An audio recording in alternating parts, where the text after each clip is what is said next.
तो आदाब, नमस्कार, गुड इवनिंग, सत श्रीकाल। एक बार फिर आप तमाम लोगों का स्वागत है क्राइम तक की कहानी की इस एपिसोड में। उम्मीद है पूरी फैमिली अच्छी होगी, अपना और अपनों का ख्याल रख रही होगी।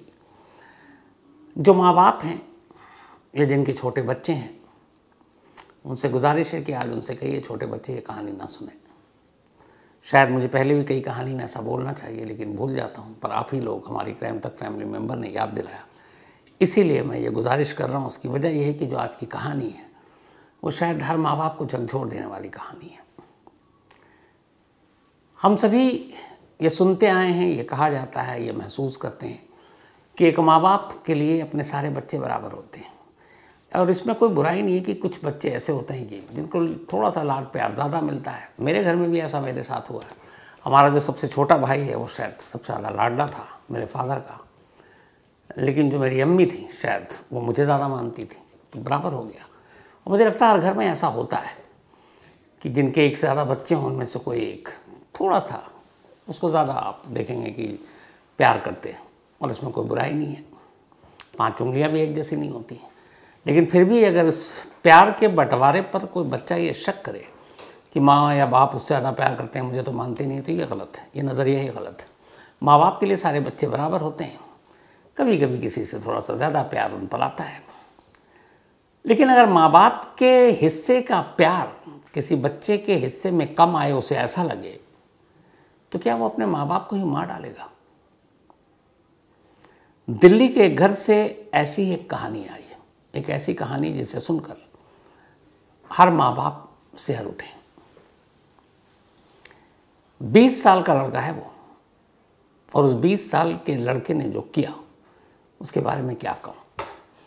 लेकिन इसी के साथ आज एक बहुत सारे लोग सवाल भी पूछते थे कि एक कातिल जब कत्ल करता है तो कैसा होता है, कत्ल के बाद कैसा होता है, जब वो पकड़ा नहीं जाता तो कैसा होता है, उसका बॉडी लैंग्वेज क्या होता है, मतलब पूरी एक केस स्टडी है। तो आज इस कहानी के थ्रू मैं आपको एक केस स्टडी भी बताता चलूँ कहानी शुरू करने से पहले। और उस केस स्टडी के लिए ज़रूरी है कि मैं 3 तस्वीरें आपको दिखाऊँ। ये पहली तस्वीर है या वीडियो का है, एक लड़का है, इस लड़के का नाम है अर्जुन, और ये रो रहा है। रो इसलिए रहा है कि इसके ऊपर एक गम का पहाड़ टूट पड़ा है। जब ये रो रहा, और जिस वक्त ये आप तस्वीर देख रहे हैं, वीडियो, बस इससे चंद मिनट पहले इसके घर के अंदर से 3 लाशें मिली। एक लाश इस अर्जुन की माँ की, एक बाप की और एक बहन की। अर्जुन और अर्जुन की बहन में 3 साल का फर्क था। अर्जुन 20 साल का, बहन 23 साल की। तो ये पहला वीडियो तब का है जब अर्जुन को पता चला कि घर के अंदर 3 लाशें और उसके माँ बाप, बहन को किसी ने मार डाला, और पड़ोसी आकर उसको फिर संभाल रहे हैं। अब ये दूसरा वीडियो है। इस दूसरे वीडियो में थोड़ा सा वो कुछ कह रहा है, तो वो भी सुनिए। जब इस तरह की कोई चीज़ होती है तो मीडिया तो पहुंचेगी। तो वही एक रिपोर्टर ने किसी ने जाकर अर्जुन से उस वक्त सवाल किया जब ये हादसे की खबर बाहर आई, और अर्जुन क्या कहता है कि इस वक्त मेरा मन नहीं है बात करने का। तो ये भी सुन लीजिए। गए थे, ये हटा लो, क्या हुआ ये हटा लो, अभी मन नहीं है बताने का कुछ भी। नहीं, ये कंडीशन कैमरा रहने में। दो। तो आपने ये भी सुन लिया। अब ये तीसरी तस्वीर देखिए। इसमें चारों तरफ पुलिस वाले हैं और बीच में एक नकाबपोश खड़ा है। अभी नकाबपोश कौन है? तो अगर 2 तस्वीरें आपने ध्यान से देखी होंगी, तो जो 2 टी-शर्ट पहने हुआ अर्जुन है, इस नकाबपोश ने भी सेम टी-शर्ट पहन रखी है। जी, ये अर्जुन ही है, और इस वक्त पुलिस हिरासत में है। क्यों? क्योंकि इसके ऊपर इल्ज़ाम है कि इसने अपने हाथों से अपनी माँ, अपने बाप और अपनी बड़ी बहन का कत्ल किया। और ये जस्ट गिरफ्तारी के वक्त की तस्वीर है। तो ये 3 तस्वीरें दिखाने का मकसद ये था कि एक कातिल का बिहेवियर, एक बर्ताव क्या होता है। एक वीडियो में वो रो रहा है, उसको देखकर कोई कह सकता है कि इसी ने अपने हाथों से 3 कत्ल किए और फिर उन्हीं की मौत पर ये रो रहा है। दूसरे में जब कोई पूछता है माँ बाप के साथ क्या हो, वो कहता है मेरा मन नहीं है। यहाँ पर भी आप उसका चेहरा और हाव भाव देखिए। तीसरे में खैर नकाब है चेहरे पर, तो चेहरे की जो भावनाएं हैं वो आप देख नहीं सकते। लेकिन ये 3 तस्वीरें आप देखेंगे तो इससे एक मैसेज मिलता है, वो ये, कभी किसी की आंसू, किसी की आहें, किसी का गम, सिर्फ उससे आप अंदाज़ा मत लगाइए कि वो सही है या गलत है। पर्दादारी हो सकती है। बस मुझे क्राइम तक फैमिली को यही इस अर्जुन के चेहरे के ज़रिए ये मैसेज देना था। अब पूरी कहानी। बात 4 दिसंबर की सुबह की है। दिल्ली के नेप्सराय में एक फैमिली रहा करती थी। इस फैमिली के मुखिया थे राजेश कुमार। राजेश कुमार इंडियन आर्मी में थे और अच्छे पोस्ट पे थे, काफ़ी बहादुर थे, काफ़ी ट्रेनिंग ली, यहाँ तक कि वो एसपीजी के कमांडो भी रहे। एसपीजी के कमांडो बहुत चुनिंदा लोग कड़ी ट्रेनिंग के बाद बनाए जाते हैं, वो कमांडो भी रहे। 7 साल पहले फिर वो सेना से रिटायर हो गए। रिटायर होने के बाद अब वो नेप्सराय में अपने परिवार के साथ रहते थे। परिवार में एक पत्नी कोमल, उसके बाद उनकी एक बेटी 23 साल की कविता और 20 साल का बेटा अर्जुन। बस ये 4 लोगों का परिवार सब कुछ ठीक कर रहा था। लेकिन बचपन से ही कविता पढ़ने लिखने में बेहद तेज थी। अर्जुन का जो शौक था वो पढ़ाई की तरफ कम ध्यान और खेल की तरफ ज़्यादा। वो बॉक्सर बनना चाहता था, हालांकि कोई बुराई नहीं है, शौक पूरा होना चाहिए। और बॉक्सिंग के लिए वो काफ़ी मेहनत करता है। स्टेट लेवल पे उसने 1-2 सिल्वर मेडल भी जीते। लेकिन एक बाप होने के नाते बाप को ये था कि अर्जुन ठीक ठाक से अपनी बहन की तरह ही पढ़ाई करे, सीरियस होकर, और कुछ लाइफ में कुछ अचीव करे, सही जगह जॉब करे। हर माँ बाप की उम्मीद बच्चों से ही होती है। तो अर्जुन को भी इसी बॉक्सिंग की वजह से दिल्ली यूनिवर्सिटी के एक कॉलेज में दाखिला भी मिल गया, स्पोर्ट्स कोटे से। उधर सिस्टर उसकी कविता, वो भी पढ़ रही है, पढ़ने लिखने में तेज। लेकिन इन दोनों के भाई बहनों के बीच में बड़ा फर्क था। कविता हर चीज़ में बहुत सीरियस, अच्छे नंबर लाती, मार्क्स लाती, सब कुछ ठीक। अर्जुन थोड़ा सा खिलंडा टाइप, स्पोर्ट्स की तरफ ध्यान, 20 साल की उम्र। तो अक्सर वो डांट खाता। अब चूँकि एक जो फैमिली है एक आर्मी मैन की है, आर्मी वाले बड़े सख्त होते हैं रूल रेगुलेशन को लेकर। तो बच्चों के भी वो चाहते हैं उसी रूल रेगुलेशन और डिसिप्लिन के साथ रहें। टाइम पे सोना, टाइम पे उठना, टाइम पे कॉलेज जाना, पढ़ना लिखना, आवारगी नहीं करना। हर माँ बाप यही चाहता है। आर्मी मैन थोड़े डिसिप्लिन के ज़्यादा और सख्त होते हैं। तो बचपन से ही राजेश कुमार अपने बेटे अर्जुन को काफ़ी सख्ती के साथ सिखाते थे कि बेटा ये पढ़ लो, ये कर लो, और पिटाई भी कर देते थे। लेकिन अर्जुन ने देखा कि कभी उसके पिता या माँ ने उसकी बहन कविता को नहीं मारा। क्यों? कविता ने कभी मौका नहीं दिया। वो हर चीज़ बिना टोके रोके ही पूरा कर लेती थी। धीरे धीरे इसी माहौल में अब अर्जुन बड़ा होने लगा और वक्त बीतता गया। लेकिन पिता का बर्ताव, क्योंकि 20 साल है लेकिन है तो बच्चा अब भी, वही था। 4 दिसंबर की अब सुबह आती है। घर के अंदर 4 लोग थे, सभी सो रहे थे। अर्जुन की एक आदत थी, वो सुबह उठता था 5:30 बजे और थोड़ा मॉर्निंग वॉक करता और जिम जाता था, क्योंकि बॉक्सर बनना चाहता था। तो 4 दिसंबर की सुबह 5:30 बजे वो उठता है और अपना जिम बैग लेता और घर से निकल जाता है। जाने के बाद करीब 1.25 घंटे बीत जाते हैं। 1.25 घंटे बाद 6:45 पे वो वापस घर आता है। घर के अंदर दरवाज़ा खोलकर दाखिल होता है और दाखिल होते ही चीख मारकर बाहर निकलता है। उसकी चीख और शोर सुनकर वो दहाड़ मारकर रो रहा है। आस पड़ोस के लोग आ जाते हैं और तब वो बताता है अंदर का मंजर कि अंदर 3 लाशें पड़ी, माँ बाप और मेरी बहन को किसी ने मार दिया। तो ये जो वीडियो दिखाया था ये उसी वक्त का है, जब वो आया और चीखा और बाहर आया और रो रहा है, फिर लोग उसे संभाल रहे हैं। अब इसी दौरान पड़ोसियों में अंदर गए, उन्होंने देखा लाश। उन्हीं में से एक ने पुलिस को फ़ोन किया। अब पुलिस मौके पर पहुंची तो पुलिस को यही लगा कि इत्तेफाक से अर्जुन शायद चला गया जिम, तो जान बच गई। 3 लोग मारे गए। अगर ये घर के अंदर होता तो ये भी मारा जाता। इसके बाद पुलिस अपनी तफ्तीश शुरू करती है। अब जब पुलिस घर के अंदर से तफ्तीश की शुरुआत करती है तो हर तरफ देखने के बाद एक चीज़ का एहसास हो जाता है उसी वक्त, और वो ये कि घर के अंदर से कोई भी कीमती चीज़ गायब नहीं है। जो जगह पर होना चाहिए सब कुछ वहीं है। तो इससे क्लियर हुआ कि घर में कोई लूटपाट नहीं हुई, और न लूटपाट के इरादे की वजह से ही यह कत्ल हुआ है। तो फिर कत्ल क्यों हुआ? अब मौका ऐसा था, अर्जुन का रो कर बुरा हाल है, पड़ोसियों से पूछताछ हो रही है, फिर भी पुलिस की कुछ टीमें लगाई गई। अब पुलिस ने अपने सबसे कारगर हथियार के ज़रिए तफ्तीश का आगाज़ किया, और वो कारगर हथियार क्या है? तो सीसीटीवी कैमरा। पुलिस ने कहा कि चलो राजेश कुमार के घर के इर्द गिर्द के सारे सीसीटीवी कैमरों को खंगालते हैं। इस दौरान मैं अर्जुन से पूछ लिया था कि घर के अंदर लोग, कल आप लोग कितने बजे सोए, सुबह क्या हुआ? उसने बयान दे दिया था। अब कैमरों को खंगाला गया। नसीब अच्छा था, कुछ कैमरे की नज़र सीधे राजेश कुमार के घर की तरफ थी, यानी निगरानी कर रहा था कैमरा। अब पुलिस ने उन तमाम कैमरों को, उसके फुटेज को देखना शुरू किया तो पता चला कि 3 दिसंबर की रात से लेकर 4 दिसंबर की सुबह तक उस घर के अंदर न कोई गया न कोई घर से बाहर निकला। सिर्फ वही फैमिली के 4 लोग थे जो घर के अंदर थे और वही 4 लोग अंदर रहे, और जब बाहर से आए तो अंदर गए, लेकिन कोई बाहर नहीं आया सिवाय एक के अगले दिन सुबह। और वो 5:30 बजे अर्जुन घर से निकला जिम बैग लेकर, जिम के लिए जो उसने बयान भी दिया था। लेकिन इस फुटेज को देखकर पुलिस को अंदाज़ा हो गया कि इस पूरे इंसिडेंट के दौरान कोई बाहरी शख्स घर में दाखिल नहीं हुआ और न कोई अंदर से बाहर गया।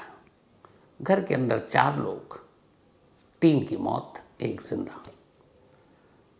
शक करने की पूरी वजह थी। अब जो बेटा अब तक रो रहा था, पुलिस को लगा कि ये तो यही कातिल है।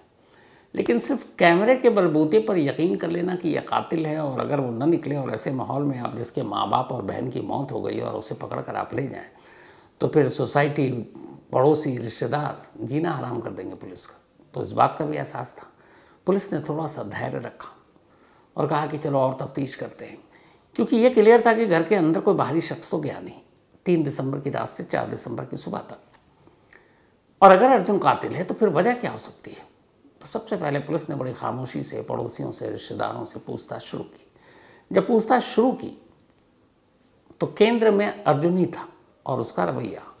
तो अचानक पता चला कि हाँ, ये चारों परिवार एक साथ रहते थे, अर्जुन लड़का बुरा नहीं है, लेकिन माँ बाप अक्सर और ख़ास तौर पर बाप उसे डांटते भी थे और पीटते भी थे पढ़ाई लिखाई के लिए, जो हर माँ बाप करता और हमारे देश में बड़ी नॉर्मल बात है।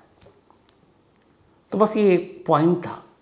उधर कैमरे की गवाही थी, बाहरी किसी के आने की कोई सबूत, कोई उम्मीद नहीं थी। शाम होते होते पुलिस को एहसास हो गया कि कातिल घर का ही है। सुबह से शाम हो गई थी, अर्जुन के आंसू शायद अब तक सूख चुके थे। अब पुलिस उसे उठाती है पूछताछ के नाम पर, फिर पूछताछ शुरू करती है। ज़्यादा मेहनत करनी नहीं पड़ती, थोड़ी देर में फिर अर्जुन अपनी कहानी सुनाता है। एक ऐसी कहानी जो किसी भी माँ बाप को झकझोर कर रखते। अर्जुन ने बताया कि जब वो बचपन से अपनी बहन के साथ, चूँकि बहन उसकी उम्र में ज़्यादा फ़र्क नहीं था, वो 20 साल का, बहन 23 साल की, लेकिन बहुत सिंसियर थी, तो बचपन से माँ बाप बहन से ज़्यादा प्यार करते थे और ख़ासतौर पर पिता उससे ज़्यादा डरते थे पढ़ाई लिखाई के लिए कि दोस्तों के साथ मत घूमो, और इसी वजह से वो अक्सर पीटते भी थे। और इसी माहौल में वो बड़ा हुआ और उसके अंदर ये भावना हमेशा रही कि उसके पिता ख़ास तौर पर उसकी बहन से ज़्यादा प्यार करते हैं, उससे कम करते हैं।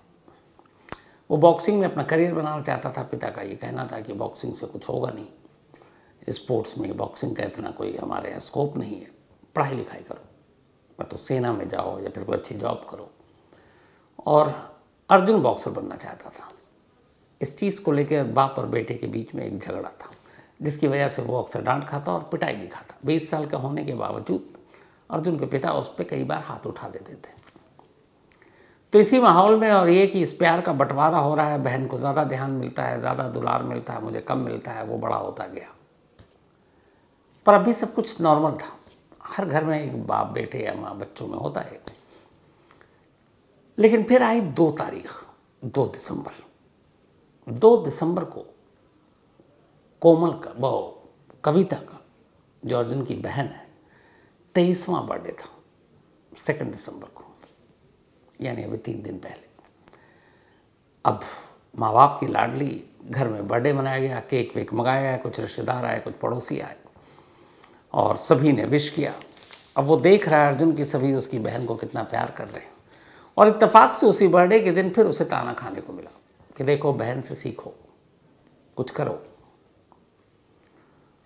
इधर बहन का बर्थडे, सारा फोकस बहन की तरफ। उधर उस दिन भी पिता से डांट और उस दिन पिता से थप्पड़ भी खाया। ये बात उसे इतनी बुरी लगी, उसे लगा नहीं, मेरे साथ भेदभाव हो रहा है।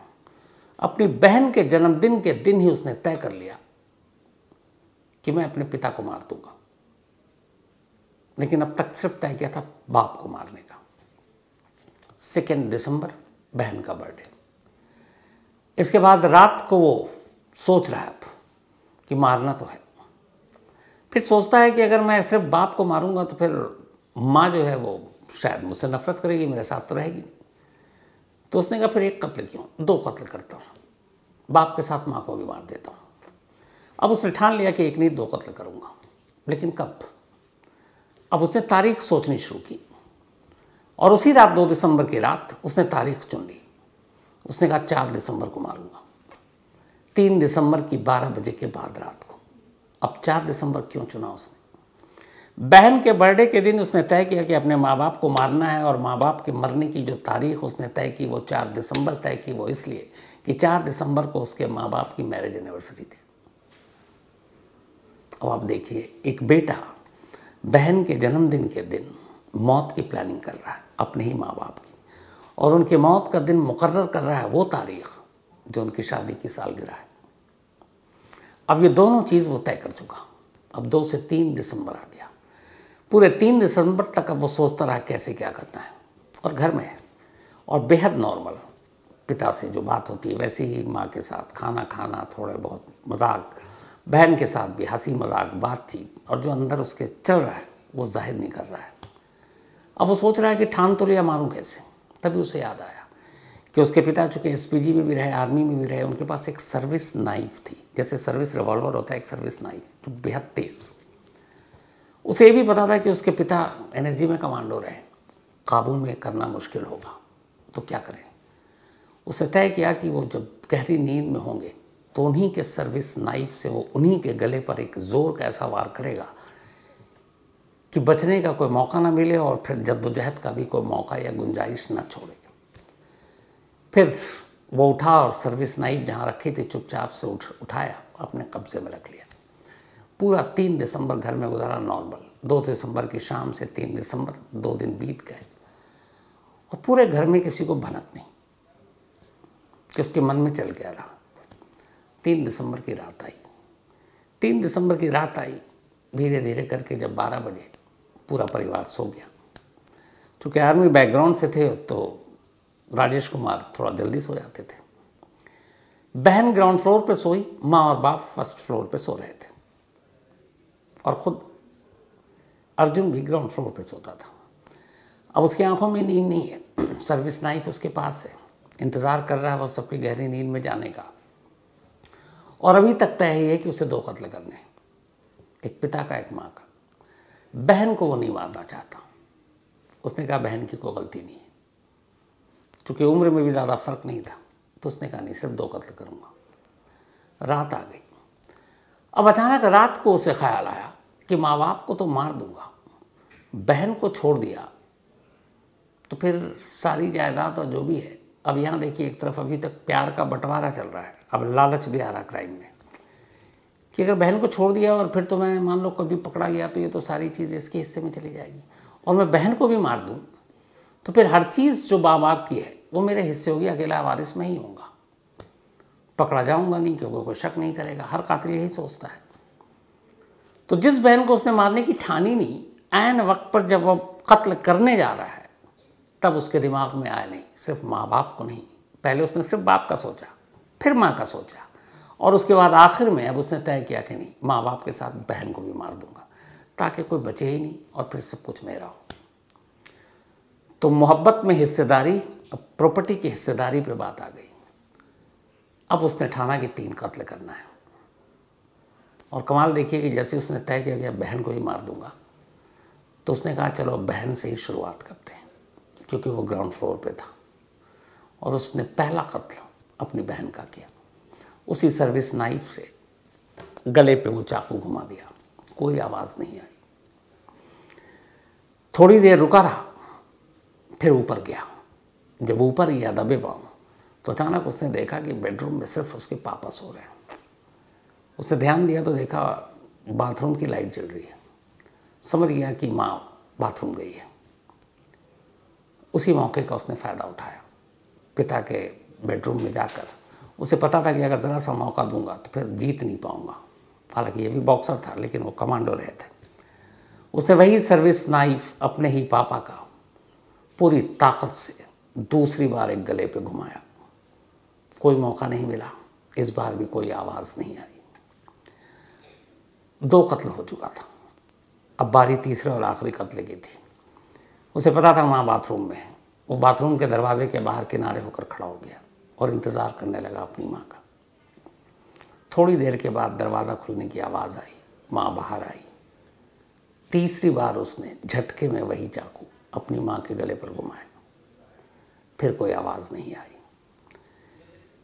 3 लाशें अब उसके सामने थी। अब वो कभी ग्राउंड पे जाता, कभी फर्स्ट फ्लोर पे आता, तीनों लाशों की नब्ज़ टटोलता, धड़कनें देखता, और जब उसे यकीन हो गया कि वे तीनों मर चुके हैं तो फिर वो आराम से एक कोने में बैठ गया और सुबह होने का इंतज़ार करने लगा। उसका रूटीन था सुबह 5:30 बजे वॉक करना और जिम जाना। जब सुबह के 5:30 बजे तो उसने खून से सने अपने कपड़ों को अपने जिम के बैग में रखा और घर से निकल गया।